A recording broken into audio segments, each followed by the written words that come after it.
여러분은 인간이 행복한 존재라고 생각하세요? 아니면 비참한 존재라고 생각하세요? 네, 성경은 인간을 비참한 존재라고 말하고 있습니다.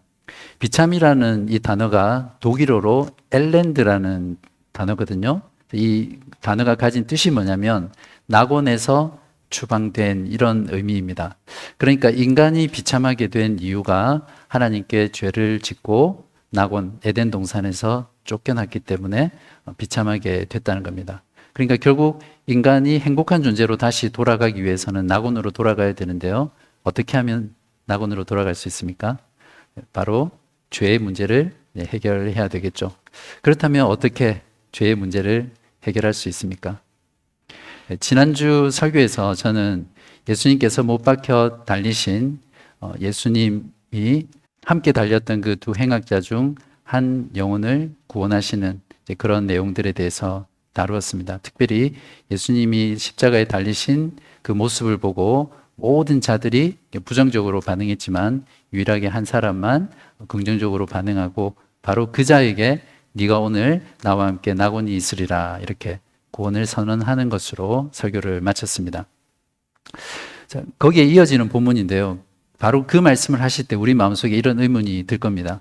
어떻게 주님께서 오늘 네가 나와 함께 낙원에 있으리라는 말씀을 지킬 수 있을까? 그런 의문이 들죠. 바로 거기에 대한 대답이 오늘 본문입니다. 무엇입니까? 결론부터 말씀드리면 바로 그리스도의 십자가의 죽으심입니다. 오늘 말씀을 통해서 그리스도의 십자가의 죽음의 의미가 무엇인지 깊이 깨닫고 그 십자가의 죽음에 바르게 반응하고 하나님의 은혜를 크게 누리는 그런 시간 되시기를 바랍니다. 44절입니다. 때가 제6시쯤 되어 해가 빛을 잃고 온 땅에 어둠이 임하여 제9시까지 계속하여 성경에 나오는 그 시간에다가 6을 더하면 지금 우리 시간이 나옵니다. 그러니까 6시는 6을 더하면 10이니까 정오를 가리키겠죠. 하루 중 가장 밝아야 될 그 시간에 온 땅에 칠흑 같은 어둠이 임합니다. 자, 이것은 세상의 빛 대신 예수님께서 이제 죽어가는 것을 이제 자연히 이렇게 표현하고 있는 것 같습니다. 계기 일식 때문에 생긴 것이 아니라 천체의 대격변이죠. 자, 여러분이 만약에 지금 이 현장에 계시다고 한번 상상해 보십시오. 우리는 그냥 문자적으로 온 땅에 흑암이 임했다라고 읽어서 아무 느낌이 없을 수도 있지만 정말 두렵고 무서운 그런 광경입니다. 예수님이 죽으시기 전에 이 3시간 동안 임했던 온 땅의 흑암, 이것은 과연 무엇을 의미할까요? 첫 번째는 이 어둠은 애도입니다. 한낮의 어둠은 자연 질서가 완전히 업사이드 다운 된 거잖아요. 그러니까 피조 세계조차도 무고한 하나님의 아들이 정말 잔인하게 십자가에서 죽어가는 것에 대해서 애통해하고 슬퍼하고 단식하면서 애도하고 있습니다. 또한 이것은 하나님께서 자신의 아들이 무고하게 죽어가는 그 죽음을 바라보고 하나님이 애도하는 그런 겁니다. 마치 우리가 장례식 때 죽은 사람을 애도하기 위해서 검정 옷을 입듯이 그렇게 하나님께서 애도의 표현을 한 것이 아닌가. 그래서 어떤 주석가는 하나님께서 인간의 죄악에 대해서 이 말을 찌푸린 것이다. 이렇게 말을 했습니다. 온 땅에 임한 이 어둠의 더 중요한 의미는 하나님의 아들을 무참하게 살해한 그 인간의 죄악과 함께 모든 인류의 그 죄에 대해서 하나님께서 어떻게 느끼시는지를 표현하고 있는 것입니다. 하나님은 죄와 죄를 지은 죄인을 이렇게 진노하시고 심판하시는 분이시라는 것을 온 세상에 이제 보여주시는 거죠. 구약 성경에서 어둠은 하나님의 진노와 심판의 날이 임했다는 것을 이제 보여주거든요. 아모스 8장 9절에 보시면 패역한 이스라엘에 대한 하나님의 심판의 메시지를 선지자가 선포하고 있는데요. 바로 이 말씀이 오늘 십자가에서 성취되었습니다. 나 주 하나님이 하는 말이다. 그 날에는 내가 대낮에 해가 지게 하고 한낮에 땅을 캄캄하게 하겠다. 물론 종말에 이 말 하나님의 심판, 진노도 이렇게 표현되지만 지금 현재 그리스도의 십자가에서 이 사건이 그대로 성취되었습니다. 그러므로 온 땅에 임한 이 어둠은 죄인을 향한 하나님의 진노와 심판이 얼마나 크고 두려운 것인지를 그 십자가에 달린 예수 그리스도를 보는 모든 사람들에게 하나님께서 시청각으로 보여주시는 것입니다. 이 세상에 어떤 인간도 하나님 앞에 죄를 범해서 하나님께 받는 그 하나님의 진노와 심판을 견딜 수 있는 사람이 없습니다. 그만큼 우리의 죄가 하나님 앞에서 심각한 것이죠. 그러나 하나님께서는 저와 여러분이 우리의 죄 때문에 받아야 될 그 하나님의 무서운 진노와 심판을 우리에게 쏟아붓지 않으시고 하나님의 아들에게 다 쏟아 부으셨습니다. 왜냐하면 예수 그리스도께서는 지금 그 십자가에 하나님의 아들로 달려 계신 것이 아니라 저와 여러분의 죄와 저주가 되셔서 달려 계시기 때문입니다. 그래서 그 예수 그리스도에게 자신의 아들일지라도 하나님의 모든 진노와 심판을 한 방울도 남겨놓지 않고 다 쏟아내신 것입니다. 그렇기 때문에 우리는 그리스도의 그 십자가를 바라볼 때마다 죄를 미워하시고 진노하시는 그 하나님의 공의가 어떤 것인지 바라볼 수 있고요. 우리를 위해 죄와 저주가 되신 그 하나님의 아들에게 진노를 쏟아부으신 하나님의 그 무한하신 사랑, 그 무한하신 은혜를 그 십자가를 바라볼 때마다 우리는 함께 볼 수 있습니다. 우리가 진정히 십자가의 의미를 안다면 어찌 그 십자가를 사랑하지 않고 어찌 그 십자가를 자랑하지 않을 수 있겠습니까?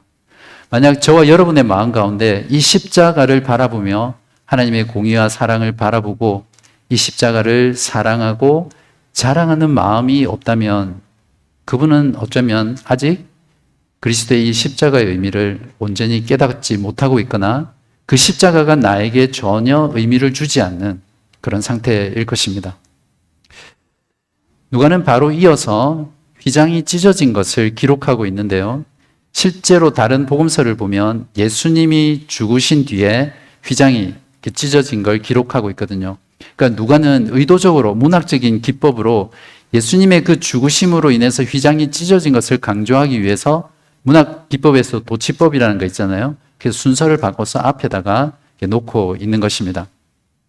그래서 먼저 예수님이 죽으시는 그때의 장면을 먼저 말씀을 드리겠습니다. 46절에 보시면 예수께서 큰 소리로 불러 이르시되 아버지 내 영혼을 아버지 손에 부탁하나이다 하고 이 말씀을 하신 후 숨지시니라. 여기 아버지 내 영혼을 아버지 손에 부탁하나이다. 제가 그냥 연기를 할 수 없어서 그냥 평이하게 읽었지만 예수님께서 하나님께 부르짖는 이 목소리는 거기에 있는 모든 천지가 진동할 만큼 큰 소리로 부르짖은 소리입니다. 여기서 큰 소리는 예수님께서 완전히 지쳐서 기진맥진해서 더 이상 호흡할 수 없는 상태에서 죽었다는 것을 말하지 않습니다. 오히려 그분은 여전히 상당한 힘을 가지셨거나 그 내면의 저장고에서 그 힘을 끌어내신 겁니다. 보통 십자가에 달려서 죽어가는 죄인이 이렇게 큰 소리를 지를 수 없거든요. 그러니까 그분이 숨지신 것은 그분의 의지의 결정으로 숨지셨다는 걸 알 수 있죠. 생명이 소진되어서 죽으신 것이 아니라 하나님 아버지께 죽기까지 복종하시기 위해서 스스로 자신의 목숨을 내놓으신 것을 말해주죠. 예수님의 이 부르짖음의 내용은 그냥 고통스러워서 임의대로 그냥 터져 나온 대로 아버지 내 영혼을 부탁하나이다 이렇게 기도한 것이 아니라 정확하게 시편의 다윗의 말씀을 끌어와서 의도를 가지고 외치신 것입니다. 시편 31편 5절에 보시면 내가 나의 영을 주의 손에 부탁하나이다. 진리의 하나님 여호와여 나를 속량하셨나이다. 그러니까 예수님께서는 고난받는 의인의 기도의 전형인 시편 31편을 그대로 끌어와서 자신이 바로 그 고난받는 의인이며 성경의 말씀을 성취하는 자이다라는 것을 그곳에 있는 모든 사람들이 들을 수 있도록 그리고 누가복음을 읽는 모든 독자들이 다 들을 수 있도록 큰 소리로 하나님께 외치신 것입니다. 그러니까 예수님께서는 말씀 한마디 한마디를 하실 때 우리의 구원을 위해서 외치신 것입니다. 마태복음 27장 46절에 보시면 주님께서 죽으시기 전에 나의 하나님, 나의 하나님, 어찌하여 나를 버리셨나이까 이렇게 부르셨거든요. 이때는 아버지가 아니라 하나님이라고 불렀습니다. 근데 이 마지막 죽음의 순간에는 아버지라고 부르면서 하나님 아버지를 철저하게 신뢰하는 가운데 이 기도를 하시고 계십니다. 바로 이 기도는 3일 후에 부활하실 것을 주님께서 아시고 자신을 부활시켜 달라고 하나님께 간청하는 기도입니다. 예수님의 이 기도는 모든 죽음을 앞둔 성도의 기도의 전형이 되었습니다. 그리스도를 증거하다가 유대인들에게 돌에 맞아 스데반 집사가 죽었죠. 그때 스데반의 기도가 바로 이 예수님의 기도를 그대로 반영하고 있습니다. 사도행전 7장 59절에 그들이 돌로 스데반을 치니 스데반이 부르짖어 이르되 주 예수여 내 영혼을 받으시옵소서 하고, 죽음이 다가올 때 내 영혼을, 육체와 영혼을 창조하신 하나님, 그러나 창조하실 뿐만 아니라 영혼을 멸하실 수 있는 그 하나님 아버지께 내 영혼을 맡기며 죽음을 맞이할 수 있다는 것은 얼마나 평안하고 또 얼마나 복된 존재인지 모릅니다. 설령 그 죽음이 순교자들처럼 또 스데반처럼 박해의 시대처럼 박해로 인해서 죽어가는 그 순교의 죽음뿐만 아니라 성도들이 개인적으로 질병이든 또 사고든 어떠한 경우든 그 죽음을 맞이할 때 아버지를 신뢰하고 자신의 영혼을 아버지께 부탁하는 자는 정말 그 죽음을 두려워하지 않고 평안 가운데 맞이할 수 있을 것입니다. 아마 여기에 자기가 젊다고 생각하고 나는 아직 죽을 날이 많이 남았어 그렇게 생각하시는 분들은 마음에 와닿지 않을지 모릅니다. 그러나 저와 여러분, 성도로서 우리의 죽음을 맞이할 때 정말 이 기도를 할 수 있기를 바랍니다. 아버지, 내 영혼을 아버지께 부탁하나이다.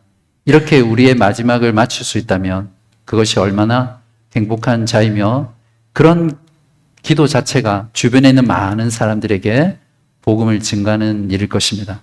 자, 이렇게 예수님은 아버지께 자신의 영혼을 의탁하고 마지막 숨을 거두셨습니다. 그리고 그리스도의 죽음이 가져온 결과를 45절에서 말합니다. 성소의 휘장이 한가운데가 찢어지더라. 휘장이란 성소와 지성소를 구분하는 커튼입니다. 요세푸스의 유대 전쟁사에 의하면 높이가 20m예요. 그러니까 최소한 10층 정도의 높이의 아파트라고 생각하시면 됩니다. 그리고 폭이 10m, 그 두께는 손바닥 길이 한 10cm 정도니까 한 뼘 정도의 두께입니다. 그러니까 천으로 된 두꺼운 벽이라고 생각하시면 됩니다.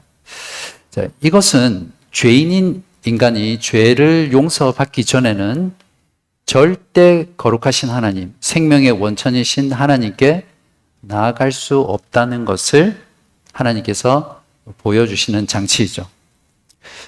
하나님께서는 하나님의 명령을 거부하고 선악과를 먹고 에덴 동산에서 인간이 추방되었을 때 생명나무 열매를 먹고 영생하지 못하도록 그룹들, 그러니까 천사들로 하여금 두루 도는 불칼로 생명나무를 지킵니다. 제가 이번에 이 본문을 찾으면서 그전에는 알지 못했던 걸 깨달았는데요. 그냥 두루 돈다라고 해서 잘 이해가 안 됐는데 영어 성경을 보면 turning around라고 되어 있어요.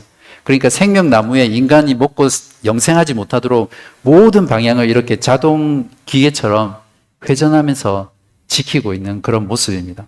그만큼 죄인인 인간은 결코 하나님의 임재 가운데 다시 나올 수 없다라는 것을 말해주는 것입니다. 바로 이 역할을 지상에 있는 휘장이 했습니다. 그런데 이 휘장이 예수님의 그 죽음으로 인해서 위에서부터 아래로 둘로 찢어졌습니다. 사람의 힘이나 도구로 절대 찢을 수 없는 거죠. 하나님께서 초자연적인 역사로 일으키신 하나님의 역사입니다. 찢어질 수 없는 이 휘장이 찢어진 이 사실 자체보다 이 휘장이 찢어진 것의 의미가 무엇인지를 아는 것이 더 중요합니다. 두 가지 의미가 있는데요. 종결과 열림입니다. 찢어진 휘장은 구약의 모든 제사가 종결되었다는 것을 의미하죠. 바로 같은 시간 예루살렘 성전에서는 유월절 제사를 위해서 수천 마리의 양이 도살당하고 있었습니다. 이때 제사를 집행하던 제사장들은 정말 믿을 수 없는 광경을 목격하게 됩니다. 그들의 눈은 튀어나왔고 그들의 가슴은 터질 것 같았고 그들의 숨은 멈췄습니다. 왜냐하면 휘장의 한가운데가 위에서 아래로 찢어지고 그 사이로 언약궤와 속죄소와 그룹들이 보였기 때문입니다. 이들은 정말 폭망한 거죠. 하나님의 임재 장소인 지성소에 들어가기 위해서는 이제 더 이상 짐승을 잡아서 그 피를 제단에 뿌릴 필요가 없게 되었습니다. 제사장도 필요 없고 성전도 필요 없습니다. 왜냐하면 유월절 어린 양의 실체이신 예수 그리스도 그분이 자신이 친히 희생 제물이 되어서 단번에 영원한 속죄의 제사를 드렸기 때문입니다.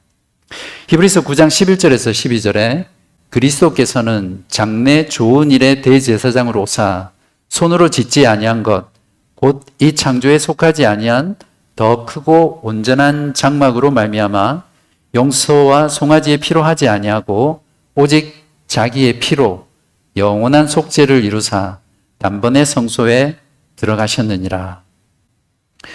그리스도께서 자신의 피로 단번에 드린 그 영원한 속죄의 제사로 인해서 우리의 죄가 영원히 사함을 받게 되었습니다. 바로 찢어진 휘장이 이것을 증거해 주는 것입니다. 이것이 복음의 핵심이고 또 복음의 진수입니다. 그리스도에 찢겨지신 그 육체는 구약의 모든 제사를 완전히 종결하고 우리에게 영원한 죄사함을 주셨습니다. 이것이 찢어진 휘장의 첫 번째 의미고요. 두 번째 의미는 죄인인 인간이 거룩하신 하나님께 이제 바로 나아갈 수 있는 길이 열렸다는 겁니다. 이것을 히브리서 기자는 새로운 살 길이라고 표현하는데요. 히브리서 10장 19절에서 20절입니다. 그러므로 형제들아 우리가 예수의 피를 힘입어 성소에 들어갈 담력을 얻었나니 그 길은 우리를 위하여 휘장 가운데로 열어놓으신 새로운 살 길이요 휘장은 곧 그의 육체니라. 그리스도의 몸이 지키심으로 죄인이 하나님께 나아가도 죽지 않는 새로운 살 길이 열린 것입니다. 다르게 표현하면 첫째 아담의 죄로 인해서 하나님의 임재 가운데 쫓겨나서 다시는 낙원으로 들어올 수 있는 그 길이 차단되었지만 이제 둘째 아담으로 오신 예수 그리스도의 그 몸이 찢기심으로 인해서 이제 하나님께 나아갈 수 있는 새로운 살 길이 열렸다는 것입니다. 그리스도의 죽음은 결코 실패가 아닙니다. 죄인을 구원하시려고 하나님께서 보내신 그 사명을 완수한 것입니다. 사탄은 끊임없이 예수를 죽이기만 하면 자기들이 승리할 것이라고 생각해서 계속해서 그들의 수하들을 통해서 예수를 죽이려고 했죠. 그러나 십자가에 달리신 예수님은 자기를 믿는 모든 자가 하나님께 나아가도록 구원하셨습니다. 이제 누구든지 십자가 위에서 회심한 강도처럼 그리스도께 회개와 믿음으로 의탁하는 자는 주님으로부터 오늘 네가 나와 함께 낙원에 있으리라 라는 이 놀라운 구원의 선포를 받을 수 있을 것입니다. 자, 이렇게 그리스도의 십자가의 죽음은 우리의 죄를 사하고 하나님께 나아가는 새로운 살 길을 여셨습니다. 그렇기 때문에 그리스도의 십자가의 죽음은 언제나 사람들로 하여금 반응하게 합니다. 자, 첫 번째 그리스도의 죽음에 대해 반응한 사람은 백부장이었습니다. 백부장은 예수님의 십자가 처형을 처음부터 끝까지 다 집행한 자로서 모든 과정을 내부자로서 다 목격한 사람이었습니다. 예수님이 채찍에 맞으시고 십자가를 지고 해골에까지 가시고 십자가에 못 박혀 달려 계시면서 사람들의 온갖 조롱, 온갖 멸시와 모욕을 다 받으시는 것을 보았고 또 3시간 동안 임했던 그 흑암도 보았으며 누가는 기록하고 있지 않지만 마태가 기록하고 있는 바에 의하면 예수님의 죽음 이후에 땅이 진동하고 바위가 터지는 것을 다 목격했습니다. 그리고 처음으로 누가복음은 기록하고 있지는 않지만 하나님의 아들이 죽을 수 있다라는 것을 고백한 사람입니다. 누가는 47절에서 이렇게 기록하고 있습니다. 백부장이 그 된 일을 보고 하나님께 영광을 돌려 이르되 이 사람은 정녕 의인이었도다 하고, 이 말은 십자가에 못 박혀 달려 죽으신 예수가 하나님의 아들, 유대인의 왕, 그리스도, 메시아가 정말 사실이라는 것을 고백하는 의미입니다. 그리고 이 백부장은 그 사실을 고백하고 십자가의 죽음 앞에서 하나님을 찬양하고 영광을 돌리는 반응을 했습니다. 또 다른 반응이 있습니다. 예수를 아는 자들인데요. 49절에 예수를 아는 자들과 갈릴리로부터 따라온 여자들도 다 멀리 서서 이 일을 보니라. 이들은 예수의 죽음을 멀리서 바라보았습니다. 여기 예수를 아는 자들이란 예수님의 제자들을 가리키거든요. 12제자뿐만 아니라 좀 더 광범위한 예수님을 따랐던 그 제자들을 가리킵니다. 누가는 여기서 의도적으로 예수를 배반하고 어떻게든 이 사건에 연루되어서 손해를 보지 않으려고 멀리 서서 예수의 십자가를 바라보던 그 제자들을 책망하고 있는 것입니다. 그러니까 더 이상 제자들이라고 말하지 않고 예수를 아는 자들, 지인이라고 말을 하고 있습니다.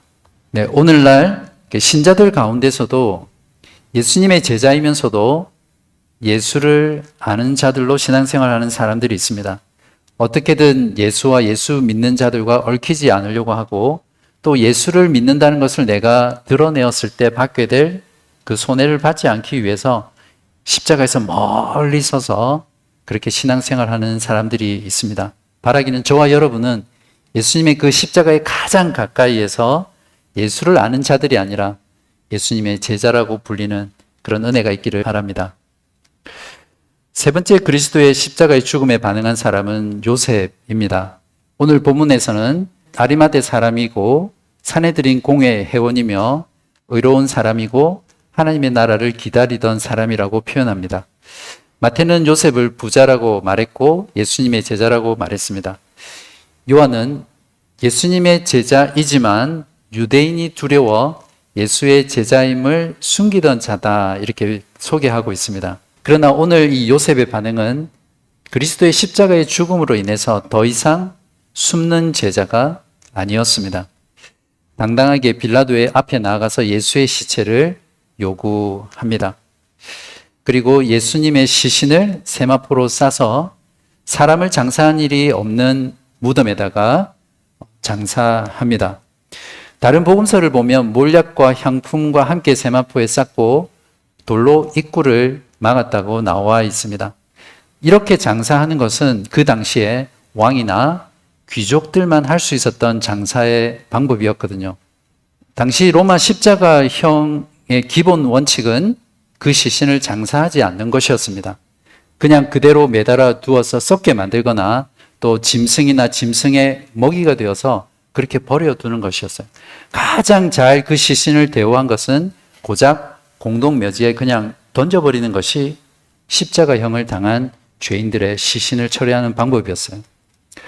그런데 예수님은 3일 뒤에 부활하실 분이시잖아요. 그래서 그 예수님의 시신은 정말 잘 보존되어야 합니다. 하나님께서는 바로 이 요셉을 통해서 예수님의 그 시신을 온전하게 또 존귀하게 보존시키고 있는 것입니다. 이건 역시 700년 전 이사야 선지자의 예언이 그대로 성취된 것입니다. 이사야 53장 9절에 그는 강포를 행하지 아니하였고 그의 입에 거짓이 없었으나 그의 무덤이 악인들과 함께 있었으며 그가 죽은 후에 부자와 함께 있었도다. 놀랍지 않습니까? 제가 매번 시간 관계상 인용하지 않았지만 그리스도의 십자가의 고난과 죽음은 그저 인간의 시기심과 악에 의해서 사탄의 공격으로 예수님께서 어쩔 수 없이 죽으신 것이 아니라 창세전에 인간을 구원하시려고 하셨던 하나님의 그 영원한 작정과 그 미리 아심을 따라 성경에 기록하게 하셨고 그 성경을 성취하신 것이 그리스도의 십자가라는 것입니다. 사도 바울은 이렇게 증언합니다. 고린도전서 15장 3절에서 4절 내가 받은 것을 먼저 너희에게 전하였노니 이는 성경대로 그리스도께서 우리를 위하여 죽으시고 장사 지낸 바 되셨다가 성경대로 사흘 만에 다시 살아나사. 우리는 이러한 장면 속에서 그리스도의 십자가가 얼마나 하나님의 무한하신 은혜와 사랑과 자비와 그분의 지혜가 완전히 다 응축된 사건인 것인지를 분명하게 알 수 있습니다. 그래서 우리는 십자가를 볼 때마다 감탄하고 놀라며 그분께 찬양과 영광을 돌릴 수밖에 없을 것입니다. 이제 마지막으로 그리스도의 십자가의 죽음에 반응해야 될 사람들이 있습니다. 누굽니까? 바로 저와 여러분입니다. 그리스도의 십자가의 죽음은 나의 죄를 위해서 그리스도께서 내가 받을 하나님의 그 무서운 진노와 심판을 대신 다 받으심으로 나의 죄를 용서해 주셨고 하나님께 나아갈 수 있는 새로운 살 길을 여신 죽음입니다. 이제 여러분은 이 그리스도의 십자가의 죽음에 어떻게 반응하시겠습니까?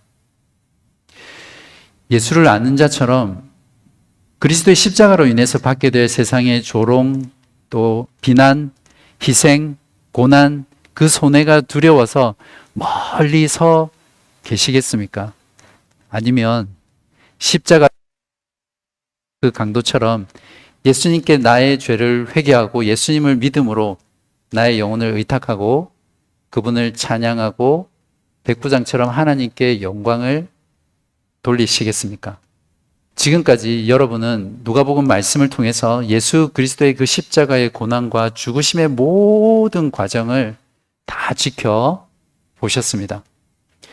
그리스도의 십자가만이 잃어버린 낙원으로 돌아가는 길이며 비참한 인생이 다시 행복한 인생이 될 수 있는 유일한 길입니다. 나를 위해 나의 그리스도의 몸을 찢으시고 나의 죄를 사하여 주시고 하나님께로 나아가는 새로운 살 길을 열어주신 그리스도를 여러분의 마음에 영접하시기 바랍니다. 그리고 그 그리스도의 십자가를 사랑하시고 그리스도의 십자가를 자랑하며 살아가는 여러분 되시기를 바랍니다.